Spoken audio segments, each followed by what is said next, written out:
ਆਮ bless ਅੱਛਾ। ਕਿ ਮੇਰੀ ਪ੍ਰੈਕਟਿਸ ਵਿੱਚ ਉਹ ਮਸ਼ੀਨ ਪਈ ਆ, ਮੈਂ 1 ਘੰਟੇ 'ਚ ਦੱਸ ਦਿੰਦਾ ਫਲੂ ਆਪਣੀ ਤੇ ਮੈਂ ਮੈਡੀਸਨ ਸ਼ੁਰੂ ਕਰ ਦਿੰਦਾ। ਪਰ ਓਕੇ। ਬਾਕੀ ਸਾਰੇ ਆਫਿਸ ਵਿੱਚ ਉਹ ਬਲੈਸਿੰਗ ਹੈ ਨਹੀਂ, ਉਹਨਾਂ ਕੋਲ ਉਦਾਂ ਦੀ ਟੈਕਨੋਲੋਜੀ ਨਹੀਂ ਆ।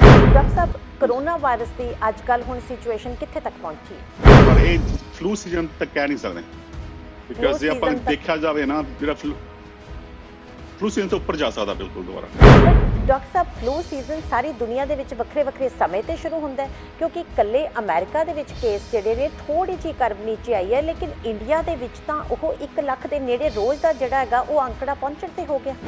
ਉਹ ਇਹਦਾ ਕੋਈ ਜਿਹੜਾ ਹੁਣ ਆਪਾਂ ਨੂੰ ਫਲੂ ਹੋ ਰਿਹਾ ਨਾ, ਜਿਹਦਾ ਆਪਾਂ ਇਨਫੈਕਸ਼ਨ ਹੋ ਰਿਹਾ ਨਾ, ਇਹਦਾ ਕੋਈ ਰਿਲੇਸ਼ਨਸ਼ਿਪ ਨਹੀਂ ਹੈਗਾ ਦੇ ਨਾਲ। ਲੇਕਿਨ ਹੁਣ ਜੇ ਇਕੱਲੀ ਅਮਰੀਕਾ ਦੀ ਗੱਲ ਕਰਦੇ ਹਾਂ ਤਾਂ ਅਮਰੀਕਾ ਦੇ ਵਿੱਚ ਤੁਸੀਂ ਕਹਿੰਦੇ ਹੋ ਫਲੂ ਸੀਜ਼ਨ ਜਿਹੜਾ ਹੈ ਉਹ ਅਮਰੀਕਾ ਕੈਨੇਡਾ 'ਚ ਹੁਣ ਸ਼ੁਰੂ ਹੋਣ ਵਾਲਾ ਹੈ, ਕਿਉਂਕਿ ਸਰਦੀਆਂ ਜਿਹੜੀਆਂ ਨੇ ਉਹ ਆਉਣ ਵਾਲੀਆਂ ਨੇ। ਹੁਣ ਜੇ ਫਲੂ ਵੀ ਸ਼ੁਰੂ ਹੋ ਗਿਆ ਤੇ ਇਧਰੋਂ ਜਿਹੜਾ ਆਪਣਾ ਇਹ ਪੈਂਡੈਮਿਕ ਦੇ ਦੌਰਾਨ ਫਲੂ ਸ਼ੁਰੂ ਹੋ ਜਾਂਦਾ ਤਾਂ ਹਾਲਾਤ ਕੀ ਹੋ ਸਕਦੇ? ਤੇ ਜੇ ਆਪਾਂ ਐਵਰੇਜ ਦੀ ਗੱਲ ਕਰੀਏ ਨਾ, ਫਲੂ ਦੀ ਆਪਾਂ ਗੱਲ ਕਰਦੇ ਆਪਾਂ ਐਵਰੀ ਈਅਰ ਵੀ ਟੇਕ ਓਨਲੀ 50% ਜਿਹੜੇ ਲੋਕ ਆ ਉਹ ਵੈਕਸੀਨ ਲੈਂਦੇ ਆ, 50% ਲੈਂਦੇ ਨਹੀਂ। ਇੱਕ ਪਾਸੇ ਸਾਡੇ ਉਹ ਕੋਵਿਡ ਆ, ਇੱਕ ਪਾਸੇ ਫਲੂ ਆ, ਇਹ ਦੋਨਾਂ ਦਾ ਸਿੰਪਟਮ ਇੱਕੋ ਜਿਹਾ ਆ, ਕੋਈ ਫਰਕ ਨਹੀਂ। ਦੈਟਸ ਰਾਈਟ, ਇਹੀ ਗੱਲ ਤੇ ਮੈਂ ਆ ਰਹੀ ਸੀ ਜੀ। ਬਿਲਕੁਲ। ਚੈਨਲ ਪੰਜਾਬੀ ਵੇਖ ਰਹੇ ਸਾਰੇ ਦਰਸ਼ਕਾਂ ਦਾ ਫਿਰ ਤੋਂ ਨਿੱਘਾ ਸਵਾਗਤ। ਮੈਂ ਤੁਹਾਡੀ ਆਪਣੀ ਮੇਜ਼ਬਾਨ ਅੰਮ੍ਰਿਤ ਪੱਟੀ। ਦੋਸਤੋ, ਜਿਸ ਤਰ੍ਹਾਂ ਕਿ ਮੈਂ ਤੁਹਾਨੂੰ ਪ੍ਰੋਗਰਾਮ ਦੇ ਸਟਾਰਟਿੰਗ ਦੇ ਵਿੱਚ ਵੀ ਦੱਸਿਆ ਸੀਗਾ ਕਿ ਅੱਜ ਬਹੁਤ ਹੀ ਖਾਸ ਇੰਟਰਵਿਊ ਜਿਹੜੀ ਹੈ ਅਸੀਂ ਤੁਹਾਡੇ ਨਾਲ ਜਿਹੜੀ ਮੁਲਾਕਾਤ ਕਰਵਾਉਣ ਜਾ ਰਹੇ ਹਾਂ ਡਾਕਟਰ ਨਿਰੰਜਨ ਦਾਸ ਦੀ। ਡਾਕਟਰ ਦਾਸ ਕੈਲੀਫੋਰਨੀਆ ਦੇ ਵਿੱਚ ਡਾਕਟਰ ਨੇ ਤੇ ਬਹੁਤ ਸਾਰਾ ਕੰਮ ਜਿਹੜਾ ਹੈਗਾ ਇੱਕ ਤਾਂ ਬੱਚਿਆਂ ਦੇ ਨਾਲ ਵੀ ਕਰਦੇ ਨੇ, ਕੁਝ ਇਹ ਕਰੋਨਾ ਵਾਇਰਸ ਦੇ ਟੈਸਟ ਵੀ ਕਰਦੇ ਨੇ, ਕਰੋਨਾ ਵਾਇਰਸ ਦੇ ਉੱਪਰ ਰਿਸਰਚ ਵੀ ਕਰ ਰਹੇ ਨੇ, ਸੋ ਬਹੁਤ ਕੁਝ ਕਰ ਰਹੇ ਨੇ। ਵੱਲ ਉਹਨਾਂ ਦੀ ਜਾਣਕਾਰੀ ਜਿਹੜੀ ਹੈ ਉਹਨਾਂ ਵੱਲੋਂ ਦਵਾਉਂਦੇ ਹਾਂ। ਲੇਕਿਨ ਪਹਿਲਾਂ ਇੱਕ ਗੱਲ ਖਾਸ, ਅੱਜ ਕੱਲ੍ਹ ਚਾਹੇ ਅਸੀਂ ਕੈਲੀਫੋਰਨੀਆ ਦੇ ਵਿੱਚ ਹਾਂ, ਆਰਗਨ ਦੇ ਵਿੱਚ ਹਾਂ, ਵਾਸ਼ਿੰਗਟਨ ਦੇ ਵਿੱਚ ਹਾਂ ਜਾਂ ਫਿਰ ਵੈਨਕੂਵਰ ਦੇ ਵਿੱਚ ਹਾਂ, ਸਾਹ ਵੀ ਲੈਣਾ ਔਖਾ ਹੋਇਆ ਪਿਆ। ਔਰ ਜਿਨ੍ਹਾਂ ਲੋਕਾਂ ਨੂੰ ਕੋਈ ਐਸਥਮਾ ਹੈ, ਜਿਨ੍ਹਾਂ ਲੋਕਾਂ ਨੂੰ ਕੋਈ ਸਾਹ ਦੀ ਟਰਬਲ ਹੈ, ਉਹਨਾਂ ਲਈ ਤਾਂ ਹੋਰ ਵੀ ਜ਼ਿਆਦਾ ਮੁਸ਼ਕਿਲ ਹੈ। ਇੱਕ ਕਹਿ ਰਹੇ ਨੇ ਕਰੋਨਾ ਵਾਇਰਸ ਨੇ ਤਬਾਹੀ ਮਚਾ ਰੱਖੀ ਹੈ, ਫਿਰ ਕਹਿ ਰਹੇ ਨੇ ਦੁਬਾਰਾ ਫਲੂ ਦਾ ਸੀਜ਼ਨ ਸ਼ੁਰੂ ਹੋ ਰਿਹਾ। ਫਲੂ ਦਾ ਸੀਜ਼ਨ ਸ਼ੁਰੂ ਹੋ ਰਿਹਾ, ਉੱਪਰੋਂ ਅੱਗਾਂ ਜਿਹੜੀਆਂ ਨੇ ਜੰਗਲੀ ਉਹ ਸਾਨੂੰ ਟਿਕਣ ਨਹੀਂ ਦੇ ਰਹੀਆਂ। ਇਹ ਸਾਰੇ ਦੇ ਨਾਲ ਹੁਣ ਹਾਲਾਤ ਜਿਹੜੇ ਨੇ ਉਹ ਕਿਸ ਤਰ੍ਹਾਂ ਦੇ ਹੋਣਗੇ, ਅਸੀਂ ਕਰੀਏ ਕੀ? ਇਹ ਸਾਰੀ ਜਾਣਕਾਰੀ ਜਿਹੜੀ ਹੈ ਸਾਨੂੰ ਇੱਕ ਪ੍ਰੋਫੈਸ਼ਨਲ ਦੇਣ ਤਾਂ ਜ਼ਿਆਦਾ ਚੰਗਾ ਲੱਗਦਾ। ਵੱਲ ਮੁਲਾਕਾਤ ਕਰਵਾਉਂਦੇ ਹਾਂ ਜੀ ਤੁਹਾਡੀ ਡਾਕਟਰ ਨਿਰੰਜਨ ਦਾਸ ਜੀ ਦੇ ਨਾਲ। ਡਾਕਟਰ ਦਾਸ, ਸਤਿ ਸ਼੍ਰੀ ਅਕਾਲ ਜੀ, ਸਵਾਗਤ ਹੈ ਤੁਹਾਡਾ। ਸਤਿ ਸ਼੍ਰੀ ਅਕਾਲ ਜੀ। ਡਾਕਟਰ ਦਾਸ, ਸਭ ਤੋਂ ਪਹਿਲਾਂ ਤੁਸੀਂ ਆਪਣੇ ਬਾਰੇ ਦੱਸੋ ਜੀ ਕਿ ਤੁਹਾਡੀ ਬੈਕਗਰਾਉਂਡ ਕੀ ਹੈ ਤੇ ਤੁਸੀਂ ਅੱਜ ਕੱਲ੍ਹ ਕਿਹੜੀ ਜਗ੍ਹਾ ਤੇ ਕਿਸ ਤਰ੍ਹਾਂ ਤੁਸੀਂ ਪ੍ਰੈਕਟਿਸ ਕਰ ਰਹੇ ਹੋ? ਮੈਂ ਬੇਕਰਫੀਲਡ ਕੈਲੀਫੋਰਨੀਆ ਵਿੱਚ ਰਹਿਣ ਵਾਲਾ। ਮੇਰੀ ਇੱਥੇ ਪ੍ਰੈਕਟਿਸ ਆਪਣੀ ਮੈਂ ਪਹਿਲੇ ਮੇਰੀ ਡਿਗਰੀ ਲਾਈਕ ਟੈਕਸਿਸ ਟੈਕ ਤੋਂ ਹੋਈ ਹੈ। ਮੇਰਾ ਨਾਰਮਲੀ ਆਮ ਰਿਸਰਚ ਓਰੀਐਂਟਡ ਡਾਕਟਰਸ, ਕਿਸੇ ਵੀ ਟੌਪਿਕ ਤੇ ਲਾਈਕ ਜਨਵਰੀ ਤੋਂ ਕੋਵਿਡ ਤੇ ਰਿਸਰਚ ਕਰਦਾ। ਬਟ ਮੈਂ ਬਹੁਤ ਸਾਰਾ ENTs ਕੰਮ ਕੀਤਾ, ਸੋ ਅਲਰਜੀ ਇਮੂਨੋਲੋਜੀ ਨੂੰ ਬਹੁਤ ਕਲੋਜ਼ਲੀ ਕੰਮ ਕਰਦਾ। Very good. ਡਾਕਟਰ ਸਾਹਿਬ, ਕਰੋਨਾ ਵਾਇਰਸ ਦੀ ਅੱਜ ਕੱਲ੍ਹ ਹੁਣ ਸਿਚੁਏਸ਼ਨ ਕਿੱਥੇ ਤੱਕ ਪਹੁੰਚੀ ਹੈ, ਕੀ ਚੱਲ ਰਿਹਾ? ਕਰੋਨਾ ਵਾਇਰਸ ਜੋ ਸੋ ਫਾਰ ਲਾਈਕ ਅਮਰੀਕਾ ਵਿੱਚ ਥੋੜਾ ਕੰਟਰੋਲ ਹੋ ਰਿਹਾ। ਓਕੇ, ਵੈਰੀ ਤੇ ਗੁੱਡ। ਉਹ ਸਾਰੇ ਮੇਜਰ ਦੇ ਨਾਲ ਕੰਟਰੋਲ ਹੋ ਰਿਹਾ। ਪਰ ਇਹ ਫਲੂ ਸੀਜ਼ਨ ਤੱਕ ਕਹਿ ਨਹੀਂ ਸਕਦੇ, ਬਿਕਾਜ਼ ਜੇ ਆਪਾਂ ਦੇਖਿਆ ਜਾਵੇ ਨਾ, ਜਿਹੜਾ ਫਲੂ ਸੀਜ਼ਨ ਤੋਂ ਉੱਪਰ ਜਾ ਸਕਦਾ ਬਿਲਕੁਲ ਦੁਬਾਰਾ। So because then we have 2 diseases to control. We have same resources, we have same ICU bed, we have same PPE, which is we are short already in America, you know. And these both diseases need the same ICU bed, same PPE, you know. So it's kind of we'll be dealing with the 2 epidemic together. Some people call it pandemia, and that's what's scary. But doctor Sahib, flu season ਸਾਰੀ ਦੁਨੀਆ ਦੇ ਵਿੱਚ ਵੱਖਰੇ ਵੱਖਰੇ ਸਮੇਂ ਤੇ ਸ਼ੁਰੂ ਹੁੰਦਾ ਹੈ, ਕਿਉਂਕਿ ਇਕੱਲੇ ਅਮਰੀਕਾ ਦੇ ਵਿੱਚ ਕੇਸ ਜਿਹੜੇ ਨੇ ਥੋੜੀ ਜਿਹੀ ਕਰਵ ਨੀਚੇ ਆਈ ਹੈ, ਲੇਕਿਨ ਇੰਡੀਆ ਦੇ ਵਿੱਚ ਤਾਂ ਉਹ 1 ਲੱਖ ਦੇ ਨੇੜੇ ਰੋਜ਼ ਦਾ ਜਿਹੜਾ ਹੈਗਾ ਉਹ ਅੰਕੜਾ ਪਹੁੰਚਣ ਤੇ ਹੋ ਗਿਆ।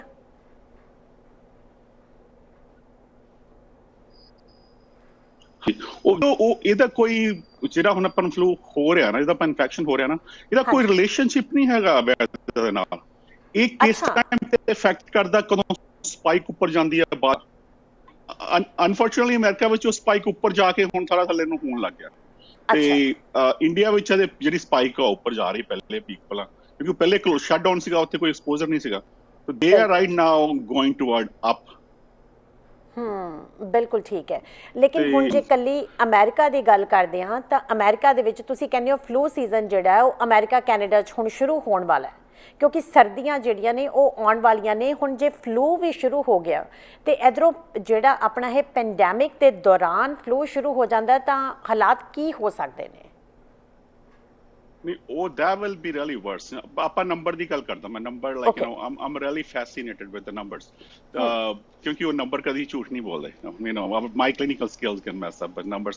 so we have 40 to 60,000 death every year in America ਜਿਹੜੇ ਫਲੂ ਕਰਕੇ ਡੈਥ ਹੋ ਜਾਂਦੀ ਹੈ, ਠੀਕ ਹੈ ਜੀ। ਤੇ ਹੁਣ ਉਹ ਜਿਹੜੇ 40 to 60,000 ਹੁੰਦੇ ਹੈਗਾ, ਉਹਨਾਂ ਵਿੱਚ ਹਾਈ ਰਿਸਕ ਹੁੰਦੇ ਕੁਛ, ਜਿੱਦਾਂ ਛੋਟੇ ਬੱਚੇ ਹੋ ਗਏ, ਸੀਨੀਅਰਸ ਹੋ ਗਏ ਆਫਟਰ 65, ਜਾਂ ਜਿਹੜੇ ਇਮਿਊਨੋ ਕੰਪਰਮਾਈਜ਼ ਆ, ਜਾਂ ਜਿਨ੍ਹਾਂ ਨੂੰ ਐਸਥਮਾ, ਕ੍ਰੋਨਿਕ ਲੰਗ ਡਿਸੀਜ਼ਜ਼ ਆ, ਇਹ ਲੋਕ ਹਾਈ ਰਿਸਕ ਹੈ। ਤੇ ਜੇ ਆਪਾਂ ਐਵਰੇਜ ਦੀ ਗੱਲ ਕਰੀਏ ਨਾ, ਫਲੂ ਦੀ ਆਪਾਂ ਗੱਲ ਕਰਦੇ ਹਾਂ, ਆਪਾਂ ਐਵਰੀ ਈਅਰ ਵੀ ਟੇਕ ਓਨਲੀ 50% ਜਿਹੜੇ ਲੋਕ ਆ ਉਹ ਵੈਕਸੀਨ ਲੈਂਦੇ ਆ, 50% ਲੈਂਦੇ ਨਹੀਂ, ਰਾਈਟ। ਤੇ ਹੁਣ ਆਪਾਂ ਲਾਈਫ ਤੇ ਇੱਕ ਹੀ ਬਹੁਤ ਇੰਪੋਰਟੈਂਟ ਹੈ। we are talking about 40 to 60,000 people's death, right? ਤੇ on top of that ਆਪਾਂ ਨੇ ਕੋਵਿਡ ਵੀ ਹੈਗਾ, you know unfortunately ਕੋਵਿਡ ਦੇ ਉੱਪਰ ਇਹ ਸਮੋਕ ਵਗੈਰਾ ਬਹੁਤ ਜ਼ਿਆਦਾ ਬਾਕੀ ਫੈਕਟਰ ਹੋ ਰਹੇ। ਤੇ ਆਪਾਂ ਜੇ ਆਪਾਂ ਲਾਈਫ ਦੀ ਨਾ ਡੈਥ ਦੀ ਪ੍ਰੀਵੈਂਸ਼ਨ ਦੀ ਗੱਲ ਕਰੀਏ, then it only makes sense ਅਸੀਂ ਆਪਣੇ 40-60,000 ਲੋਕਾਂ ਨੂੰ ਕਿਉਂ ਜਾਨ ਦਈਏ ਜੇ ਅਸੀਂ ਇੱਕ ਛੋਟਾ ਜਿਹਾ ਵੈਕਸੀਨ ਲਗਾ ਸਕਦੇ ਹਾਂ। ਉਹ 100% ਇਫੈਕਟਿਵ ਨਹੀਂ ਹੈ, ਬਟ 80% ਸਾਨੂੰ ਇਫੈਕਟਿਵਨੈਸ ਮਿਲ ਸਕਦੀ ਹੈ ਜੇ ਆਪਾਂ ਜ਼ਿਆਦਾ ਸੋਚਿਆ ਜਾਵੇ। ਜਿਹੜੇ ਹਾਈ ਰਿਸਕ ਵਾਲੇ ਆ ਉਹਨਾਂ ਨੂੰ ਤਾਂ ਜ਼ਰੂਰ ਦੇਣਾ ਚਾਹੀਦਾ, ਬਿਕਾਜ਼ ਦੇ ਆਰ ਉਹਨਾਂ ਦੀ ਸਰਵਾਈਵੇਬਿਲਿਟੀ ਨਹੀਂ ਹੈਗੀ ਉਸ ਤੋਂ ਜ਼ਿਆਦਾ, and that's one big thing. ਪਰ ਜੇ ਆਪਾਂ ਇਹ ਗੱਲ ਕਰੀਏ ਨਾ, ਇੱਕ ਪਾਸੇ ਸਾਡੇ ਕੋਵਿਡ ਆ, ਇੱਕ ਪਾਸੇ ਫਲੂ ਆ, ਇਹ ਦੋਨਾਂ ਦਾ ਸਿੰਪਟਮ ਇੱਕੋ ਜਿਹਾ ਆ, ਕੋਈ ਫਰਕ ਨਹੀਂ ਹੈ। ਦੈਟਸ ਰਾਈਟ, ਇਹੀ ਗੱਲ ਤੇ ਮੈਂ ਆ ਰਹੀ ਸੀ ਜੀ, ਬਿਲਕੁਲ ਇੱਕੋ ਹੀ ਗੱਲ ਫਰਕ ਆ। ਕੁਛ ਵਿੱਚ ਆਪਾਂ ਬਹੁਤ ਵਾਰੀ ਗੱਲ ਕੀਤਾ ਕਿ ਉਹਨਾਂ ਦੇ ਸਮੈਲ ਚੱਲ ਜਾਂਦੀ ਆ, ਟੇਸਟ ਦਾ ਬੈਡ ਚਲੇ ਜਾਂਦਾ, ਜਾਂ GIT ਦੇ ਸਿੰਪਟਮ, ਡਾਇਰੀਆ ਹੋ ਜਾਂਦਾ। ਉਹ ਤੋਂ ਇਲਾਵਾ ਸਾਰੇ ਸਿੰਪਟਮ ਇੱਕੋ ਜਿਹੇ ਆ, ਕੋਈ ਫਰਕ ਨਹੀਂ ਆ ਉਹਨਾਂ 'ਚ। ਤੇ ਫਿਰ ਉਹ ਪਤਾ ਕੀ ਲੱਗੇਗਾ ਕਿ ਇਹ ਫਲੂ ਆ। ਔਰ ਫਲੂ ਹੋਰ ਕੰਪਲਿਕੇਟਡ ਹੋ ਜਾਂਦਾ ਕਿ ਜੇ ਆਪਾਂ ਫਲੂ ਦੀ ਨਾ, ਇੱਕ ਸਾਨੂੰ ਮੈਡੀਕਲ ਦੀ ਤੌਰ ਤੇ ਗੱਲ ਕਰਦਾ, ਜੇ ਫਲੂ ਨੂੰ ਅਸੀਂ ਪਹਿਲੇ 2 ਦਿਨਾਂ 'ਚ ਨਾ ਮੈਡੀਸਨ ਸ਼ੁਰੂ ਨਹੀਂ ਕੀਤੀ, ਉਹਦਾ ਕੋਈ ਟ੍ਰੀਟਮੈਂਟ ਨਹੀਂ ਹੁੰਦੀ, ਫਿਰ ਉਹ ਮੈਡੀਸਨ ਦੀ ਕੋਈ ਫਾਇਦਾ ਨਹੀਂ। ਤੇ ਆਮ ਬਲੈਸ ਕਿ ਮੇਰੀ ਪ੍ਰੈਕਟਿਸ ਵਿੱਚ ਉਹ ਮਸ਼ੀਨ ਪਈ ਆ, ਮੈਂ 1 ਘੰਟੇ 'ਚ ਦੱਸ ਦਿੰਦਾ ਫਲੂ ਆ ਕਿ ਨਹੀਂ, ਤਾਂ ਮੈਂ ਮੈਡੀਸਨ ਸ਼ੁਰੂ ਕਰ ਦਿੰਦਾ। ਪਰ ਬਾਕੀ ਸਾਰੇ ਆਫਿਸ ਵਿੱਚ ਉਹ ਬਲੈਸਿੰਗ ਹੈ ਨਹੀਂ, ਉਹਨਾਂ ਕੋਲ ਉਦਾਂ ਦੀ ਟੈਕਨੋਲੋਜੀ ਨਹੀਂ ਆ। ਫਿਰ ਇਹਦਾ ਮਤਲਬ ਤੇ ਇਹ ਹੋਇਆ ਨਾ ਕਿ ਜੇ ਆਪਾਂ ਉਹ ਥੋੜਾ ਜਿਹਾ 2 ਦਿਨ ਵੀ ਡਿਲੇ ਹੋ ਗਏ ਤੇ ਸਾਨੂੰ ਇਹ ਨਹੀਂ ਪਤਾ ਆਪਾਂ ਫਲੂ ਨੂੰ ਟ੍ਰੀਟ ਨਹੀਂ ਕਰ ਸਕਦੇ, ਫਿਰ ਬਾਅਦ 'ਚ ਇਹ ਵੀ ਨਹੀਂ ਪਤਾ ਕਿ ਇਹ ਕੋਵਿਡ ਆ ਜਾਂ ਫਲੂ ਆ। That is the biggest problem. ਉੱਪਰੋਂ ਟੈਸਟਿੰਗ ਦੀ ਬਹੁਤ ਬੜਾ ਇਸ਼ੂ ਹੈ। ਹੁਣ ਟੈਸਟਿੰਗ ਜੇ ਕਈ ਜਗ੍ਹਾ ਤਾਂ ਹਜੇ ਵੀ ਟੈਸਟ ਦਾ ਰਿਜ਼ਲਟ ਆਉਣ ਲਈ 4-5 ਦਿਨ ਲੱਗ ਜਾਂਦੇ। ਵਾਓ, ਅੱਛਾ ਜੀ। then it's too late, ਤੇ ਲੱਕਲੀ ਮੈਂ ਅੱਜ ਤੁਹਾਨੂੰ ਨਵੀਂ ਗੱਲ ਦੱਸਣੀ ਸੀ। ਮੈਂ ਥੋੜਾ ਜਿਹਾ ਕੁਝ ਕੀਤਾ ਆਪਣੀ ਪ੍ਰੈਕਟਿਸ। ਮੈਂ ਇੱਕ ਐਂਟੀਬਾਡੀਜ਼ ਦਾ ਟੈਸਟ ਲੈ ਕੇ ਆਇਆ, ਜਿਹੜਾ ਮੈਨੂੰ 15 ਮਿੰਟਸ ਰਿਜ਼ਲਟ ਪਤਾ ਚੱਲ ਜਾਂਦਾ। ਮੈਂ ਦੱਸ ਸਕਦਾ ਕਿ ਉਹਨੂੰ ਕੋਵਿਡ ਦਾ ਐਕਸਪੋਜ਼ਰ ਹੋਇਆ ਕਿ ਨਹੀਂ 15 minutes. So then we can like, ਹਾਂਜੀ, ਉਹ ਐਂਟੀਬਾਡੀਜ਼ ਟੈਸਟ ਆ, ਬਟ ਮੇਰੇ ਆਫਿਸ ਮੈਂ ਲੈਂਦਾ, ਉਹ ਨਵੀਂ ਇਸ ਵਾਰ ਨਵੀਂ ਗੱਲ ਕੀਤੀ ਹੈ। ਤੇ ਉਹ 15 ਮਿੰਟ ਦੱਸ ਦਿੰਦਾ ਕਿ ਇਹਨੂੰ ਐਕਸਪੋਜ਼ਰ ਹੋਇਆ ਕਿ ਨਹੀਂ ਹੋਇਆ। Then we can put them in one category, okay? ਇਹ ਪੇਸ਼ੈਂਟ ਨੂੰ one category ਚਲੋ ਜਾਓ, ਲਾਈਕ ਕੋਵਿਡ ਹੋਣ ਵਾਲਾ, ਇੱਧਰਲੇ ਬੰਦੇ ਨੂੰ 1 ਘੰਟੇ 'ਚ ਦੱਸ ਸਕਦੇ ਹਾਂ ਕਿ ਇਹਨੂੰ ਫਲੂ ਹੈਗਾ, ਇਹਨੂੰ ਮੈਡੀਸਨ ਸ਼ੁਰੂ ਕਰ ਸਕਦੇ। See, that's what, like, ਸਾਨੂੰ ਟਾਈਮਲੀ ਫੈਸ਼ਨ ਕਰਨਾ ਪੈਂਦਾ। ਜੇ ਅਸੀਂ ਟਾਈਮਲੀ ਫੈਸ਼ਨ ਨਹੀਂ ਕਰਦੇ, then it'll be really bad। ਪਰ ਇਹ ਹੋ ਗਈ। ਮੇਰਾ ਕੁਐਸਚਨ ਹੁਣ ਇਹ ਹੈ ਵੀ ਹੁਣ ਫਲੂ ਸੀਜ਼ਨ ਸ਼ੁਰੂ ਹੋ ਜਾਣਾ, ਹਰੇਕ ਜਿਹੜਾ ਫਲੂ ਜਿਹਨੂੰ ਵੀ ਹੋਇਆ ਉਹਨੇ ਵੀ ਛਿੱਕਾ ਮਾਰਨੀ ਹੈ, ਉਹਦਾ ਵੀ ਨੱਕ ਵਗਣਾ, ਉਹਨੂੰ ਵੀ ਹੋ ਸਕਦਾ ਉਹਦੀ ਬਾਡੀ ਟੁੱਟੇ ਤੇ ਉਹਨੂੰ ਬੁਖਾਰ ਚੜੇ। ਲੇਕਿਨ ਕਿਵੇਂ ਦੱਸਿਆ ਜਾਵੇ ਵੀ ਇਹ ਫਲੂ ਹੈ ਕਿ ਇਹ ਜਿਹੜਾ ਹੈ ਉਹ ਕਰੋਨਾ ਹੈ? ਜੇ ਇਹ ਸਿੰਪਲੀ ਦੱਸਿਆ ਹੀ ਨਹੀਂ ਜਾ ਸਕਦਾ, ਫਿਰ ਤਾਂ ਅਸੀਂ ਹੋਰ ਵੀ ਟਰਾਮਾ 'ਚ ਆ। ਫਿਰ ਪਬਲਿਕ ਜਿਹੜੀ ਹੈ, ਜਨਤਾ ਜਿਹੜੀ ਹੈ, ਕਰੇ ਕੀ ਹੁਣ ਜਦੋਂ ਪਤਾ ਹੀ ਨਹੀਂ ਸਾਨੂੰ ਵੀ ਅਸੀਂ ਫਲੂ ਦੇ ਮਰੀਜ਼ ਹਾਂ ਕਿ ਅਸੀਂ ਜਿਹੜੇ ਹੈ ਕਰੋਨਾ ਦੇ ਮਰੀਜ਼ ਹਾਂ? ਕੀ ਕਰੀਏ ਇਸ ਸਿਚੁਏਸ਼ਨ ਦੇ ਵਿੱਚ, ਕਰੀਏ ਕੀ? That's actually very difficult thing। ਇੱਕੋ ਹੀ ਸਿਰਫ ਆਈਡੀਆ, ਜੇ ਆਪਾਂ ਕਿਸੇ ਕੋਵਿਡ ਨਾਲ ਐਕਸਪੋਜ਼ਰ ਹੋਇਆ ਆਪਾਂ ਨੂੰ ਪਤਾ ਨਹੀਂ ਚੱਲਦਾ, ਉੱਥੋਂ ਥੋੜਾ ਜਿਹਾ ਕਿਸੇ ਨੂੰ ਆਈਡੀਆ ਹੋ ਸਕਦਾ, ਬਾਕੀ ਉਹਦਾ ਆਪਾਂ ਦੱਸ ਹੀ ਨਹੀਂ ਸਕਦੇ। ਜੇ ਸਿੰਪਟਮ ਨਹੀਂ ਹੈ, suppose there is no symptom of loss of taste, ਜਾਂ ਡਾਇਰੀਆ ਵਗੈਰਾ ਨਹੀਂ ਹੈ, ਉਹੀ ਇੱਕ ਚੀਜ਼ ਡਿਫਰੈਂਸ਼ੀਏਟ ਕਰਦੀ ਹੈ ਸਾਰੇ ਡਾਕਟਰਾਂ ਲਈ। even those doctor researcher ਆ, ਉਹਨਾਂ ਲਈ ਵੀ ਉਹ ਚੀਜ਼। so they can't even differentiate themselves। ਤੇ ਲੋਕ ਕਿੱਦਾਂ ਕਰਨਗੇ? ਔਰ ਜੇ ਕਿਸੇ ਕੋਲ ਟੈਕਨੋਲੋਜੀ ਨਹੀਂ ਹੈ, ਜੇ ਮੇਰੇ ਆਫਿਸ ਆ, then it's very difficult। ਉਹ ਕਰਨਾ ਬਹੁਤ ਮੁਸ਼ਕਿਲ ਆ ਇਸ ਤਰ੍ਹਾਂ। ਸੋ ਚੰਗੀ ਗੱਲ ਹੈ ਵੀ ਸਾਰੀ ਦੀ ਸਾਰੀ ਦੁਨੀਆ ਜਿਹੜੀ ਹੈ ਇਸ ਵਾਰੀ ਫਲੂ ਦੇ ਸ਼ਾਟਸ ਲਵਾ ਲੇ ਤਾਂ ਕਿ ਫਲੂ ਵੱਲੋਂ ਤਾਂ ਬਚਿਆ ਜਾ ਸਕੇ। ਦੇਖੋ ਜੀ, ਉਹ ਪ੍ਰੋਬਲਮ ਜਿਹੜੀ ਸ਼ਾਰਟ ਦੀ ਹੈ ਅਮਰੀਕਾ ਵਿੱਚ, ਦੈਟ ਇਜ਼ ਪੀਪਲ ਡਿਪੈਂਡਿੰਗ, ਮੈਂ ਤੇ ਹਰੇਕ ਸਾਲ ਕਹਿੰਦਾ ਕਿ ਸ਼ਾਟ ਲਗਾਉਣੇ ਚਾਹੀਦੇ, ਰਾਈਟ। ਅਸੀਂ ਇਸ ਪਰ 5 ਮਿਲੀਅਨ ਲੈ, ਸਾਡੀ ਪਾਪੂਲੇਸ਼ਨ 330 ਮਿਲੀਅਨ ਸਮਥਿੰਗ ਹੈ, ਸਾਡੇ ਕੋਲ 5 ਮਿਲੀਅਨ ਸ਼ਾਟ ਪਏ ਆ ਇੱਥੇ ਇਸ ਟਾਈਮ ਅਮਰੀਕਾ 'ਚ ਫਲੂ ਦੇ। ਪਰ ਉਹ ਹੁਣ ਕਿੰਨੇ ਕੁ ਲੋਕ ਲੈਣਗੇ ਉਹ ਤੇ ਡਿਪੈਂਡ ਕਰਦਾ। ਜੇ ਲਾਸਟ ਈਅਰ 50% ਨੇ ਲੈ ਸੀ ਤਾਂ ਐਟਲੀਸਟ 80-90% ਦੇ ਹੋਣੇ ਚਾਹੀਦੇ। ਔਰ ਮੇਰੀ ਤੇ ਇਹ ਰਿਕੁਐਸਟ ਆ, ਜਿਹੜੇ ਹਾਈ ਰਿਸਕ ਆ ਉਹਨਾਂ ਨੂੰ ਕਦੀ ਛੱਡਣਾ ਨਹੀਂ ਚਾਹੀਦਾ, because then they have, ਜੋ ਉੱਪਰੋਂ ਕੋਵਿਡ ਹੋ ਗਿਆ ਫਿਰ ਆਪਾਂ ਦੱਸ ਨਹੀਂ ਸਕਦੇ। ਇੱਕ ਮੈਂ ਹੋਰ ਗੱਲ ਕਰਨੀ ਚਾਹੁੰਦਾ, ਕੁਝ ਸਟੱਡੀ ਆਈ ਸਾਡੇ ਕੋਲ ਚਾਈਨਾ ਤੋਂ, ਕੁਝ ਸਟੱਡੀ, ਜੇ ਕੋਵਿਡ ਤੇ ਫਲੂ ਇਕੱਠਾ ਵੀ ਹੋ ਜਾਂਦਾ ਟੂਗੇਦਰ, ਐਂਡ ਦੈਨ ਉਹਦੀ ਮੋਰਟੈਲਿਟੀ ਬਹੁਤ ਜ਼ਿਆਦਾ, ਫਿਰ ਉਹਦੇ ਵਿੱਚ ਮੌਤਾਂ ਬਹੁਤ ਜ਼ਿਆਦਾ ਹੋ ਸਕਦੀਆਂ ਨੇ। ਹਾਂਜੀ, ਮੌਤਾਂ ਬਹੁਤ ਹੁੰਦੀਆਂ, ਉਹ ਕਿਉਂਕਿ ਇਕੱਠਾ ਇੱਕ ਦੋਨੇ ਹੀ ਵਾਇਰਸ ਬੋਡੀ 'ਚ ਇੱਕ ਟਾਈਮ ਤੇ ਜਾ ਸਕਦੇ। Very sad. ਠੀਕ ਹੈ ਜੀ, ਦੈਟ ਇਜ਼ ਸਕੈਰੀ। ਹਾਂਜੀ। ਅੱਛਾ ਡਾਕਟਰ ਸਾਹਿਬ, ਹੁਣ ਜਿਹੜੀ ਵੈਕਸੀਨ ਦੀ ਗੱਲਬਾਤ ਹੈ, ਕਰੋਨਾ ਵਾਇਰਸ ਦੀ ਵੈਕਸੀਨ ਦੀ, ਉਹ ਕਿੱਥੇ ਤੱਕ ਪਹੁੰਚੀ ਹੈ? ਦੇਖੋ ਜੀ, ਵੈਕਸੀਨ ਲਾਸਟ ਸਟੇਜ ਵਿੱਚ ਆ। ਆਮ ਹੋਪਿੰਗ ਇੱਕ ਮਹੀਨੇ ਵਿੱਚ 2 ਮਹੀਨੇ ਵਿੱਚ ਉਹਦੀ ਫਾਈਨਲ ਸਟੇਜ ਖਤਮ ਹੋ ਜਾਣੀ। ਓਕੇ। ਤੇ ਉਹ ਜਿਹੜੀ ਸਾਡੀ ਬ੍ਰਿਟਿਸ਼ ਵਾਲੀ AGT ਵੈਕਸੀਨ ਸੀ, ਉਹ ਥੋੜੀ ਦੇਰ ਲਈ ਉਹਨਾਂ ਨੇ ਹੋਲਡ ਤੇ ਪਾਈ ਸੀ, 2-3 ਦਿਨ, ਕੁਝ ਐਡਵਰਸ ਇਫੈਕਟ ਕਰਕੇ ਦੇ ਆਲਸੋ ਰਿਜ਼ਿਊਮਡ ਇਟ। ਤੇ ਜੋ ਲੱਗਦਾ ਕਿ ਨਵੰਬਰ ਤੱਕ ਹੋ ਸਕਦੀ ਆ, ਪਰ ਬਾਅਦ ਚ ਉਹਦਾ ਕੀ ਉਹਨਾਂ ਦਾ ਵਿੱਚ ਹੋਰ ਸਾਈਡ ਇਫੈਕਟ, ਔਰ ਉਹਨਾਂ ਦੇ ਦੋ ਦੇਣੇ ਹੁੰਦੇ ਸ਼ਾਟ ਇੱਕ ਟਾਈਮ ਤੇ, ਤੇ ਉਹਦੇ ਕਰਕੇ ਉਹ ਡਿਲੀਟ ਤਾਂ ਨਾ ਕਰਨਗੇ, ਬਟ ਜੋ ਲੱਗਦਾ 1-2 ਮਹੀਨੇ ਦੇ ਵਿੱਚ ਹੋ ਜਾਏਗੀ। ਬਿਲਕੁਲ ਠੀਕ ਹੈ, ਵੈਰੀ ਗੁੱਡ ਟੂ ਨੋ। ਚਲੋ ਕੋਈ ਨਾ ਕੋਈ ਜਿਹੜੀ ਹੈ ਰਾਹਤ ਦੀ ਸਾਹ ਤੇ ਇਹਦੇ ਵਿੱਚ ਮਿਲਦੀ ਹੈ ਜਦੋਂ ਪਤਾ ਲੱਗਦਾ ਕਿ ਵੈਕਸੀਨ ਤਿਆਰ ਹੋ ਰਹੀ ਹੈ।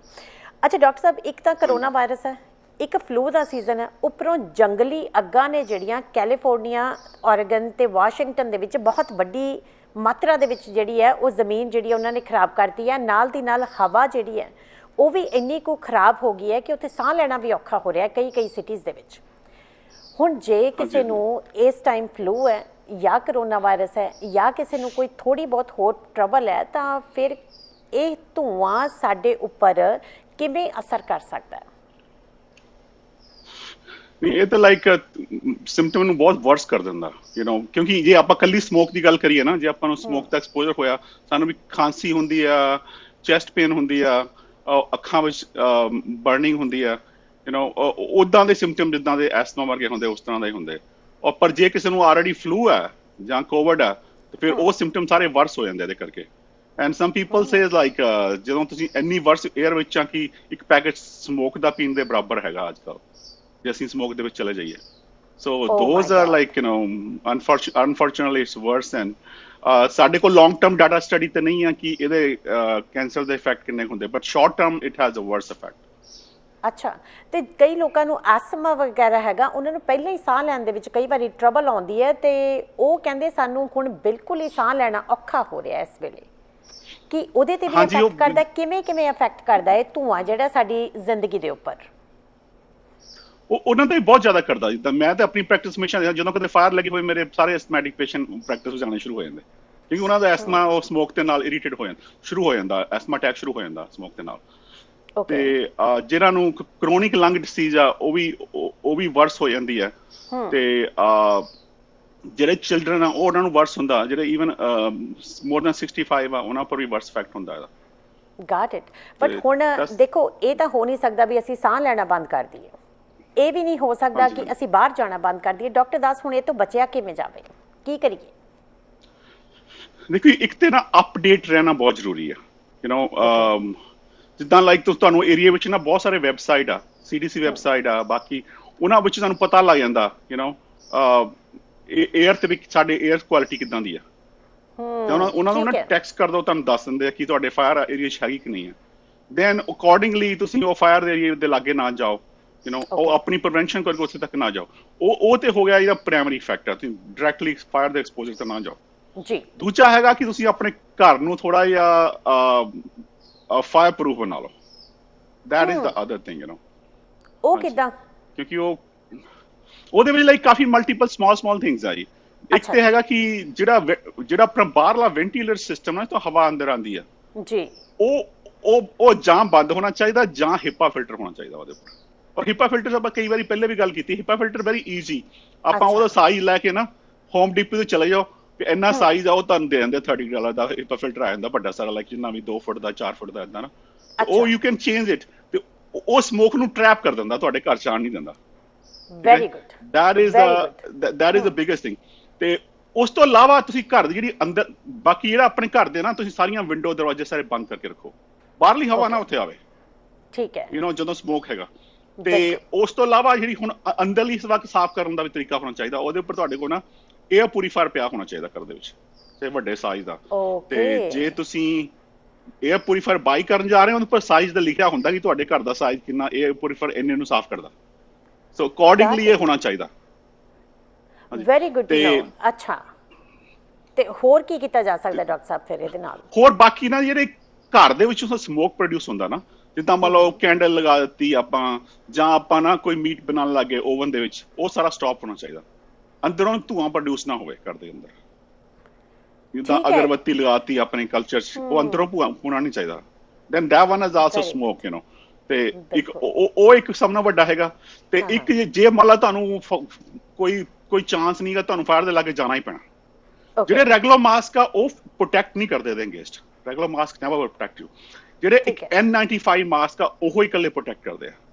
ਜੇ ਮੰਨ ਲਾ ਤੁਹਾਨੂੰ ਬਾਈ ਚਾਂਸ ਜਾਣਾ ਪੈ ਰਿਹਾ, ਉਹ N95 ਤਾਂ ਕਰੋਨਾ ਵਾਇਰਸ ਨੂੰ ਪ੍ਰੋਟੈਕਟ ਨਹੀਂ ਕਰਦੇ, ਉਹ ਤਾਂ ਕਾਫੀ ਜ਼ਿਆਦਾ ਅੱਜ ਕੱਲ ਨਿਊਜ਼ ਦੇ ਵਿੱਚ ਨੇ, ਹਰੇਕ ਨੇ ਸੁਣਿਆ ਇਹ ਨਾਮ, ਉਹ ਤਾਂ ਕਰੋਨਾ ਵਾਇਰਸ ਵਾਸਤੇ ਨਹੀਂ ਹੁੰਦੇ।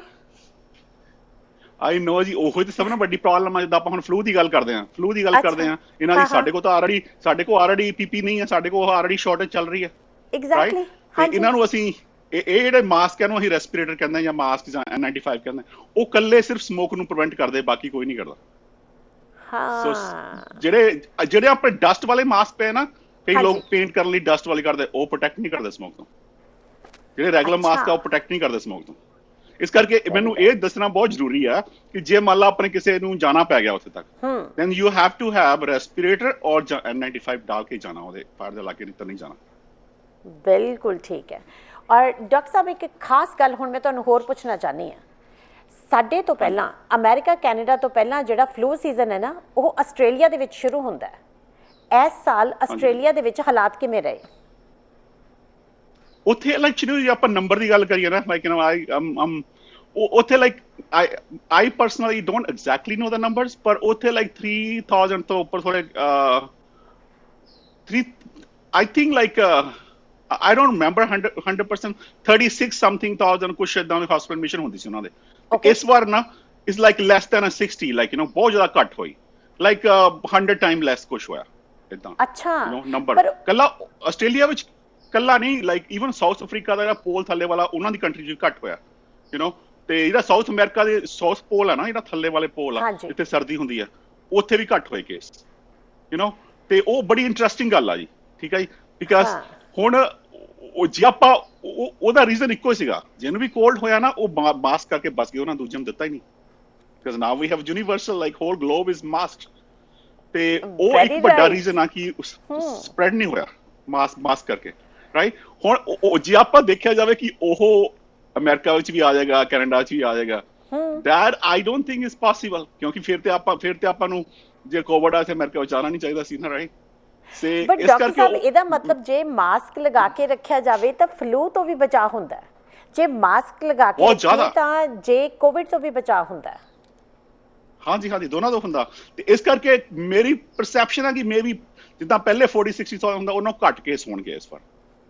ਪਰ ਪ੍ਰੋਬਲਮ ਸਾਡੇ ਇਹ ਹੈ ਕਿ ਸਾਡੇ ਹੁਣ ਕਲਚਰ ਥੋੜਾ ਡਿਫਰੈਂਟ ਆ, ਕੁਝ ਲੋਕ ਮਾਸਕ ਪਾਉਂਦੇ ਨੇ, ਕੁਝ ਨਹੀਂ ਆ, then we have social unrest, we have lot of other factors, ਜਿਨ੍ਹਾਂ ਕਰਕੇ like I don't think we're going to be like Australia, I don't think we're going to be like South America, ਪਰ ਜੇ mask ਪਾਇਆ ਜਾਵੇ ਇਸ ਤੋਂ flu ਤੋਂ ਵੀ ਬਚ ਸਕਦੇ ਹਾਂ ਅਸੀਂ। ਡਾਕਟਰ ਸਾਹਿਬ, ਬਟ ਇੱਕ ਖਾਸ ਗੱਲ ਮੈਂ ਜ਼ਰੂਰ ਦੱਸਣਾ ਚਾਹੁੰਦੀ ਹਾਂ ਤੁਹਾਨੂੰ ਕਿ ਜਿਹੜੀ ਇੱਕ ਕਹਾਣੀ ਮੈਂ ਸੁਣੀ, ਕਹਿੰਦੇ ਛੋਟੇ ਬੱਚੇ ਸਕੂਲ ਗਏ, ਜਦੋਂ ਇੱਕ ਛੋਟੀ ਜਿਹੀ ਬੱਚੀ ਨੂੰ ਸਕੂਲ ਭੇਜਿਆ ਗਿਆ ਕਿ ਉਹਨੂੰ ਮਾਸਕ ਲਗਾ ਕੇ, ਉਹਦੇ ਉਹੀ ਬਲੂ ਕਲਰ ਦਾ ਮਾਸਕ ਲੱਗਿਆ ਸੀ, ਜਦੋਂ ਵਾਪਸ ਆਈ ਹੈ ਨਾ ਕਿੰਡਰਗਾਰਟਨ ਦੇ ਵਿੱਚ, ਤੇ ਉਹਦੇ ਮਾਸਕ ਕੋਈ ਹੋਰ ਪਾਇਆ ਹੋਇਆ ਸੀ। ਉਹਦੇ ਪੇਰੈਂਟਸ ਨੇ ਪੁੱਛਿਆ ਵੀ ਤੂੰ ਆਹ ਕੀ ਕੀਤਾ, ਉਹ ਕਹਿੰਦੀ ਵੀ ਮੈਨੂੰ ਆਹ ਮਾਸਕ ਜ਼ਿਆਦਾ ਚੰਗਾ ਲੱਗਿਆ, ਇਹ ਮੇਰੇ ਕੱਪੜਿਆਂ ਨਾਲ ਮੈਚ ਕਰਦਾ ਸੀ, ਮੈਂ ਲਾ ਲਿਆ। ਸੋ ਬੱਚੇ ਮਾਸਕ ਐਕਸਚੇਂਜ ਕਰ ਰਹੇ ਨੇ, is it okay? I don't think it's okay ਜੀ। ਪਹਿਲੇ ਤਾਂ ਛੋਟੇ ਬੱਚੇ ਨੂੰ ਤਾਂ ਮਾਸਕ ਲਗਾ ਹੀ ਨਹੀਂ ਸਕਦੇ ਆਪਾਂ, ਜਿਹੜਾ ਛੋਟਾ ਬੱਚਾ ਹੈ 2 ਸਾਲ ਦਾ, they don't know the concept। ਬੱਚਿਆਂ ਵਿੱਚ ਬਹੁਤ ਡਿਫਿਕਲਟ ਹੈ। ਚਲੋ ਵੱਡਾ ਬੱਚਾ ਜਿਹਨੂੰ ਥੋੜੀ ਸਮਝ ਆਓ ਕਰ ਸਕਦੇ ਹਾਂ, ਬਟ ਐਕਸਚੇਂਜ ਕਰਨਾ ਤਾਂ ਬਹੁਤ ਬੁਰੀ ਗੱਲ ਆ, ਬਿਕਾਜ਼ ਦੂਜੇ ਨੂੰ ਇਨਫੈਕਸ਼ਨ ਹੋ ਸਕਦਾ। ਉਹਦਾ ਮਤਲਬ ਹੀ ਇਹ ਹੈ ਕਿ but in children, like overall children ਵਿੱਚ ਬਹੁਤ ਡਿਫਿਕਲਟ ਹੈ ਇਹ, ਇਟ ਇਜ਼। ਬਟ ਇਹਦੇ ਨਾਲ ਕਿਤੇ ਆਈ ਤਾਂ ਨਹੀਂ ਬੱਚਿਆਂ ਨੂੰ ਸਾਹ ਦੀ ਟਰਬਲ ਤਾਂ ਨਹੀਂ ਆਉਂਦੀ ਜੇ ਮਾਸਕ ਲਗਾ ਕੇ ਉਹਨਾਂ ਨੂੰ ਸਕੂਲ ਭੇਜਿਆ ਜਾਵੇ? ਕਿਉਂਕਿ ਜਦੋਂ ਬੱਚੇ ਕਿੰਡਰਗਾਰਟਨ ਸ਼ੁਰੂ ਕਰਦੇ ਨੇ ਤਕਰੀਬਨ 4 ਸਾਲ ਦੀ ਉਮਰ ਹੁੰਦੀ ਆ ਉਹਨਾਂ ਦੀ। ਹਾਂਜੀ ਨਹੀਂ ਜੀ, ਨਾਰਮਲੀ ਸਾਹ ਦੀ ਪ੍ਰੋਬਲਮ ਨਹੀਂ ਹੁੰਦੀ, ਆਪਾਂ ਪਰ ਉਹਨਾਂ ਨੂੰ ਟ੍ਰੇਨ ਕਰਨਾ ਪੈਂਦਾ। ਤੁਸੀਂ you can't send him like ਉਹ ਪਹਿਲੇ ਦਿਨ ਜਾ ਰਹੇ ਮਾਸਕ ਪਾ ਕੇ, he can do that. Like ਪਹਿਲੇ 2 ਘੰਟੇ ਪਾਓ, ਫਿਰ ਲਾਈਕ 3-4 ਘੰਟੇ ਪਾਓ, ਏਦਾਂ ਨਾ you increase slowly and then only they will learn। The children already ਆਪਾਂ ਲਾਸਟ ਟਾਈਮ ਵੀ ਗੱਲ ਕੀਤੀ ਸੀ ਜੇ ਆਪਾਂ ਕਿ ਬੱਚਿਆਂ ਨੂੰ ਟ੍ਰੇਨ ਕਰਨਾ ਥੋੜਾ ਮੁਸ਼ਕਲ ਹੁੰਦਾ। Got it। We have to train them। ਉਹ ਕਿਸ ਤਰ੍ਹਾਂ ਲਾਈਕ 8 ਘੰਟੇ ਸਕੂਲ ਵਿੱਚ ਪਾ ਸਕਦਾ? No, they can't। We have to slowly train them, this is okay। ਬਿਲਕੁਲ ਸਹੀ। Make them understand। ਬਿਲਕੁਲ। ਡਾਕਟਰ ਦਾਸ, ਜਾਣ ਤੋਂ ਪਹਿਲਾਂ ਸਾਨੂੰ ਹੋਰ ਕੀ ਕਹਿਣਾ ਚਾਹੋਗੇ? ਜਿਹੜਾ ਧੂੰਆਂ ਹੈ ਵੀ ਬਾਹਰ ਲੋਕ ਕਈ ਭੱਜਦੇ ਨੇ, ਐਕਸਰਸਾਈਜ਼ ਕਰਦੇ ਨੇ, ਬਾਸਕਟਬਾਲ ਖੇਡਦੇ ਨੇ, ਬਹੁਤ ਸਾਰੀਆਂ ਹੋਰ ਐਕਟੀਵਿਟੀਜ਼ ਹੁੰਦੀਆਂ ਨੇ। ਜਾਣ ਤੋਂ ਪਹਿਲਾਂ ਉਹ ਜ਼ਰੂਰ ਦੱਸ ਕੇ ਜਾਓ ਕਿ is it okay to go out and ਮਤਲਬ ਜਦੋਂ ਆਪਾਂ ਐਕਸਰਸਾਈਜ਼ ਕਰੀਏ ਜਾ ਕੇ, ਜਾਂ ਖੇਡੀਏ, ਜਾਂ ਬੱਚੇ ਬਾਹਰ ਜਾਣ ਸਾਈਕਲਿੰਗ ਕਰਨ? ਸੀ ਇਹ ਜਿਹੜਾ ਕੁਐਸਚਨ ਬੜਾ ਕੰਪਲਿਕੇਟਡ ਆ। ਇਟ ਡਿਪੈਂਡਸ ਅਪਨ ਤੁਸੀਂ ਕਿਸ ਏਰੀਆ ਚੋਂ ਹੈ। ਜੇ ਆਪਾਂ ਨਾ ਉਹ ਤੁਹਾਨੂੰ ਵੈਬਸਾਈਟ ਦੱਸਿਆ, ਉੱਥੇ ਤੁਸੀਂ ਦੇਖੋ ਕਿ ਤੁਹਾਡੀ 에ਅਰ ਕੁਆਲਿਟੀ ਕਿੱਦਾਂ ਦੀ ਹੈਗੀ ਆ, ਤੇ ਉਹ CDC ਵਿੱਚ ਲਿਖਿਆ ਹੁੰਦਾ, ਜਿਹੜਾ ਲੋਕਲ ਜਾਂ ਪਬਲਿਕ ਹੈਲਥ ਡਿਪਾਰਟਮੈਂਟ ਦੇ ਨਾ ਵੈਬਸਾਈਟ ਤੇ ਲਿਖਿਆ ਹੁੰਦਾ ਤੁਹਾਡੀ ਇੰਨੇ ਜ਼ਿਪ ਕੋਡ ਵਿੱਚ 에ਅਰ ਕੁਆਲਿਟੀ ਕਿੱਦਾਂ ਦੀ ਆ। ਜੇ 에ਅਰ ਕੁਆਲਿਟੀ ਚੰਗੀ ਆ ਤਾਂ ਹੀ ਕਰਨਾ ਚਾਹੀਦਾ, ਨਹੀਂ ਤਾਂ ਸਾਰੇ ਸਪੋਰਟਸ ਜਿਹੜੇ ਕੈਂਸਲ ਕਰਨੀਆਂ ਚਾਹੀਦੀਆਂ। Because then already flu season ਆ ਰਿਹਾ, ਉੱਪਰੋਂ ਕੋਵਿਡ ਲਾਈਕ ਦੈਨ ਆਪਣਾ ਲੰਗ ਨੂੰ ਪਹਿਲਾਂ ਹੀ ਇੰਜਰ ਕਰ ਰਹੇ, ਉਹੀ ਲੰਗ ਆ ਜਿਹਦੇ ਵਿੱਚ ਫਲੂ ਹੋਣਾ, ਉਹਦੇ ਵਿੱਚ ਹੀ ਕੋਵਿਡ, ਉਹਦੇ ਵਿੱਚ ਹੀ smoke, then we are like putting fire on one thing which is very difficult। ਇਸ ਕਰਕੇ ਸਾਡੇ ਅਮਰੀਕਾ ਵਿੱਚ ਕਈ ਸਪੋਰਟਸ ਦੀਆਂ ਕੈਂਸਲ ਕਰ ਦਿੱਤੀਆਂ। ਇਸ ਕਰਕੇ ਜਿਹੜੇ ਏਰੀਆ ਵਿੱਚ ਜਿਹੜੀ ਵੱਡੀ ਸਪੋਰਟਸ ਆ ਉਹਨਾਂ ਨੇ ਕੈਂਸਲ ਕਰਤੀ ਕਿ ਨਹੀਂ, ਅਸੀਂ ਨਹੀਂ ਖੇਡਣਾ, ਨਹੀਂ ਜਦੋਂ ਤੱਕ ਸਮੋਕ ਨਹੀਂ ਖਤਮ ਹੁੰਦੀ। ਤੇ ਆਪਾਂ ਨੂੰ ਵੀ ਇਹ ਪ੍ਰਿੰਸੀਪਲ ਯੂਜ਼ ਕਰਨਾ ਚਾਹੀਦਾ, we shouldn't go out ਜੇ ਇਦਾਂ ਦਾ ਡੇਂਜਰ ਹੈਗਾ। ਬਿਲਕੁਲ ਜੀ। ਡਾਕਟਰ ਸਾਹਿਬ, thank you so much for your time. Thank you ਜੀ। Thank you for having me। Have a nice day।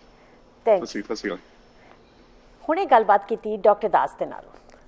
ਇੱਕ ਨਾ ਖਾਸ ਗੱਲ ਸੀਗੀ, ਮੇਰੇ ਆਪਣੇ ਇੱਕ ਫਰੈਂਡ ਨੇ ਦੱਸਿਆ, ਉਹ ਕਹਿੰਦੇ ਸਾਡਾ ਬੱਚਾ ਜਿਹੜਾ ਕਿੰਡਰਗਾਰਟਨ ਦੇ ਵਿੱਚ ਪਹਿਲੀ ਵਾਰੀ ਜਾਣਾ ਸੀ, ਅਸੀਂ ਉਹਦੇ ਮਾਸਕ ਲਗਾ ਕੇ ਭੇਜਿਆ, ਤੇ ਜਦੋਂ ਵਾਪਸ ਆਇਆ ਤੇ ਉਹਦੀ ਪਿੰਕ ਕਲਰ ਦੀ ਸ਼ਰਟ ਦੇ ਨਾਲ ਪਿੰਕ ਕਲਰ ਦਾ ਮਾਸਕ ਲੱਗਿਆ ਹੋਇਆ ਸੀ। ਅਸੀਂ ਪੁੱਛਿਆ ਵੀ ਬਈ ਆਹ ਕਿੱਥੋਂ ਲਗਾਇਆ?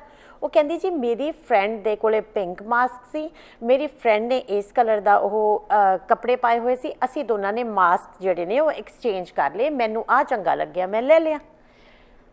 ਇਹ ਸਾਰੀਆਂ ਗੱਲਾਂ ਠੀਕ ਨੇ, ਲੇਕਿਨ ਛੋਟੀ ਛੋਟੀ ਗੱਲ ਵੀ ਸਾਨੂੰ ਬੱਚਿਆਂ ਨੂੰ ਸਮਝਾਉਣੀ ਪੈਣੀ ਹੈ ਕਿ ਇਹ ਤੁਹਾਡਾ ਮਾਸਕ ਤੁਹਾਡਾ ਹੀ ਹੈ, ਇਹਦੇ ਤੋਂ ਤੁਸੀਂ ਆਈ ਨਹੀਂ ਹੈ ਵੀ ਇਹ ਕਿਸੇ ਨਾਲ ਐਕਸਚੇਂਜ ਕਰ ਸਕਦੇ ਹੋ। ਦੂਸਰੀ ਵੱਡੀ ਗੱਲ, ਪਲੀਜ਼ ਅੱਜ ਹਾਲਾਤ ਜਿਹੜੇ ਨੇਗੇ, ਕਰੋਨਾ ਤਾਂ ਹੈ ਹੀ ਹੈ, ਨਾਲ ਜਿਹੜੀਆਂ ਜੰਗਲੀ ਅੱਗਾਂ ਨੇ ਉਹਦੇ ਨਾਲ ਵੀ ਹਾਲਾਤ ਬਾਹਰ ਦੇ ਹਵਾ ਦੇ ਬਹੁਤ ਜ਼ਿਆਦਾ ਖਰਾਬ ਨੇ। ਪੋਲੂਸ਼ਨ ਜਿਹੜੀ 에ਅਰ ਪੋਲੂਸ਼ਨ ਬਹੁਤ ਜ਼ਿਆਦਾ ਵੱਧ ਚੁੱਕੀ ਹੈ, ਉਹਦੇ ਵਾਸਤੇ ਵੀ ਆਪਣਾ ਧਿਆਨ ਜ਼ਰੂਰ ਰੱਖੋ ਜੀ। ਦੋਸਤੋ, ਉਮੀਦ ਕਰਦੀ ਹਾਂ ਕਿ ਅੱਜ ਦਾ ਇਹ ਪ੍ਰੋਗਰਾਮ ਜਿਹੜਾ ਹੈਗਾ ਤੁਸੀਂ ਪਸੰਦ ਕੀਤਾ। ਕੱਲ੍ਹ ਨੂੰ ਫਿਰ ਨਵੇਂ ਵਿਸ਼ੇ ਦੇ ਨਾਲ, ਨਵੀਂ ਖਬਰਸਾਰ ਦੇ ਨਾਲ ਅਸੀਂ ਹਾਜ਼ਰ ਹੋਵਾਂਗੇ। ਤਦ ਤੱਕ ਲਈ ਖੁਸ਼ ਰਹੋ, ਹੱਸਦੇ ਰਹੋ, ਵਸਦੇ ਰਹੋ। ਰੱਬ ਰਾਖਾ ਦੋਸਤੋ। ਸਾਡਾ ਹਰ ਇੱਕ ਪ੍ਰੋਗਰਾਮ ਦੇਖਣ ਤੇ ਸਾਡੇ ਨਾਲ ਜੁੜਨ ਲਈ ਸਬਸਕ੍ਰਾਈਬ ਕਰੋ ਚੈਨਲ ਪੰਜਾਬੀ ਤੇ ਨੋਟੀਫਿਕੇਸ਼ਨ ਲਈ ਬੈਲ ਆਈਕਨ ਵਾਲੇ ਬਟਨ ਤੇ ਕਲਿੱਕ ਕਰੋ।